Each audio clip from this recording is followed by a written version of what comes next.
The ogre swings his mace, smashing it into Torval. Torval goes flying across the opening, crushing into a tree and falling lifeless. You look around at your companions, they're all on the ground, unconscious. You are the last hope. But the ogre looks at you. Die, you puny creature.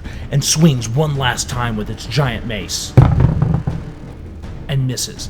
Coming inches across the top of your head, woof, the mace just barely misses you, scraping the top of your helmet.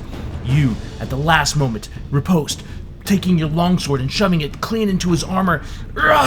It gurgles a life-drawing breath as the ogre falls to the ground, screaming its dying breath. You look around, and now, victorious, you can attend to your companions.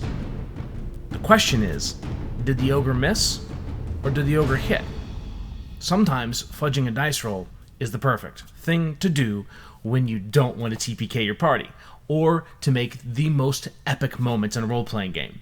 But we're not here to talk about whether fudging dice is the thing to do or not the thing to do. We're here today to talk about the rules behind fudging dice rolls, because there are some, and we need to adhere to them. Number 1, always hide your dice rolls behind a screen. So you're never going to know what that was that I rolled. I'm never going to show it to you. And you have to hide every single dice roll that you ever make. It's incredibly important to make sure that all dice rolls that you ever make as a DM are always hidden behind that screen if you ever plan on fudging rolls.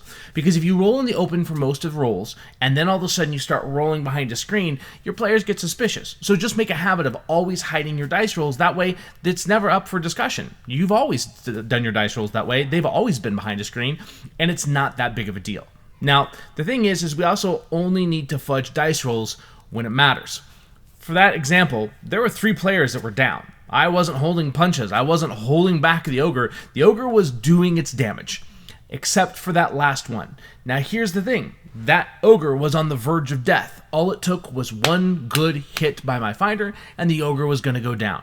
That last roll against Torval sent him crushing to the tree and falling lifeless. But that final roll will never be known by anyone, including my players, what it was. Because it doesn't matter. What matters is the epic moment that happened after that. And so when you fudge a dice roll, it needs to make a difference. It needs to be a defining moment. Otherwise, let the dice fall as they may fall. And if you have to fudge a dice roll to make that epic moment, then do it. But here's another one. Number 3, never, never, never share your dice rolls. What do I mean by that? Never do this. Never at the end of a player session be like, that was actually a crit on your character. Don't do that. Because the moment you share what the dice roll actually was, you remove the magic. You then take the agency of the players away from them. They now know that you fudged that roll, and their entire victory was based upon the fact that the DM gave in and fudged a roll. So never, never, never share that dice roll if you're going to fudge it. Make sure that the players think the rolls are legit. Also, that goes on to our next one. Number 4, never tell your players you fudge rolls. Lie to them. So always say, luck of the draw was on your side.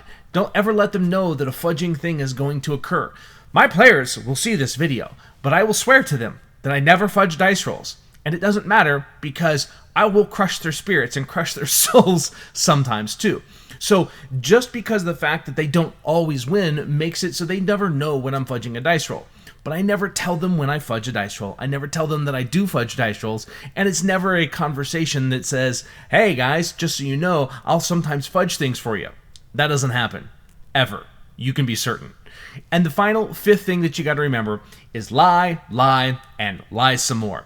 This is one of those things where never tell your players you fudge dice rolls. Tell them that you always go by the dice, and tell them that it doesn't matter what happens behind the screen because you just let the dice fall where they are, and stick to it.